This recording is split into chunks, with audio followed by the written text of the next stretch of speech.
Now, this 18th man situation that we have for ourselves with State of Origin, this game, it's Jacob Kiraz for New South Wales and Reece Walsh for Queensland. So back in 2022, on the back of concussions, etc., the game decided that we must have 18th man coverage. They get paid the same amount, but they're there just in case. And then it was very tactical about who was your 18th man. You know, you need a person that can cover a certain amount of positions, etc., etc. In the 11 games since it's been instituted, they've taken the field once. That was Felice Kaufusi. That was back in game 1 of 2024 when Reece Walsh was hit high by Joseph Akuso-Swalihi. So that was it. Taken the field just once out of 11 times. That's less than 10%. So Matt Burton has been 18th man for New South Wales 5 times. All the while, whenever his side, the Canterbury Bankstown Bulldogs, were playing, he was not allowed to play for them.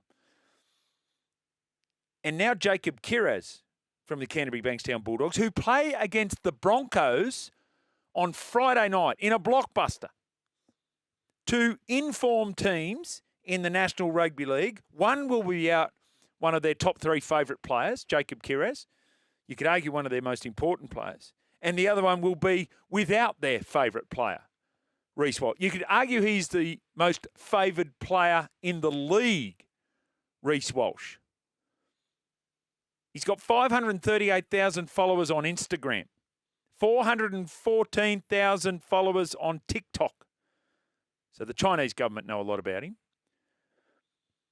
But because they're 18th man, an 18th man that has been used once in 11 games. In fact, I'll check my math on that too. It's actually 22 times because there's 2 teams playing in a game. So it's once in 22 times. It's less than 5%. You're not allowed to play for Canterbury and you're not allowed to play for Brisbane. Can we just let them play? If you're not going to make the rule where you say, all right, the only way you can pick an 18th man is that team has to have the bye in the lead up to the State of Origin. And we understand why that's probably a little problematic, right? Because the coaches go, well, no, I want to pick the best 18th man.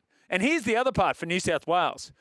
If Matt Burton was the best 18th man for the first 2 games, why is Jacob Kiraz now the best 18th man for the 3rd game? That does not make sense. He's there as coverage for Brian Tottle. Make him 19th man. How is it that he's not playing on Friday night? How is it that Reece Walsh is not playing on Friday night? Cameron Ciraldo wants him to play. Michael Maguire wants him to play. Aaron Warburton and Adam DeRisi, the CEO and the chairman of the Bulldogs, have got a home game against the Glamour Club at Accor Stadium. They want them to play. Patrick Delaney from Fox Sports, he wants them to play. Matt Stanton from Channel 9, he's the CEO. He wants them to play. Why are they not playing? It's absolute 1 in 22. Why is the 18th man not playing? Let them play. It is a ridiculous rule. Queensland, Game 3 squad. Okay, Hamiso Tabuai-Fido at fullback. Robert Toya is now the senior centre partner with Jermat Shibasaki.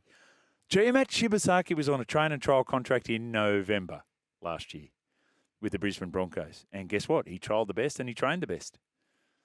And now he's in a State of Origin jersey. That's such a great story. I mentioned earlier with Matty White. If you want to talk narrative around journeys to play for Queensland, can you imagine the frenzy that this Queensland side is going to work themselves into over the course of the next 10 days? So he's 26 years of age. He ended up going to Japanese rugby 3 years ago because he thought, well, that's it. It's all falling apart for me. Train and trial with the Broncos. Trials the best. Trains the best. Gets a State of Origin jersey. Great story. Even perhaps rivaling Josh Papali'i back from the Canberra Raiders after retiring 2 years ago. And remember, we thought maybe it was Billy going, hey, Josh, maybe I'm not going to pick you.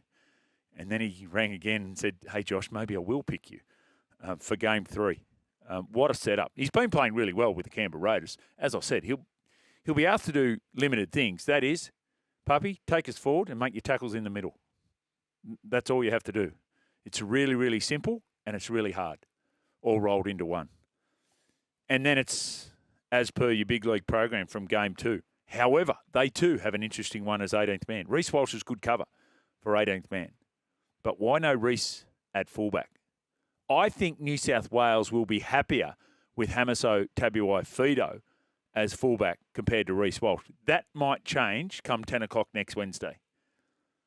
But right now, I think that New South Wales would be happy with that. Beanies for Brain Cancer Round. Well done, the Mark Hughes Foundation. I saw Hughesy all around the place on all different broadcasts.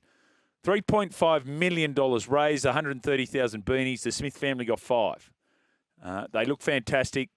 It's a privilege to support that organisation, the work that they do, the impact that it's had on people like Brett Kamali, who was there for the launch and has been impacted greatly throughout his family life.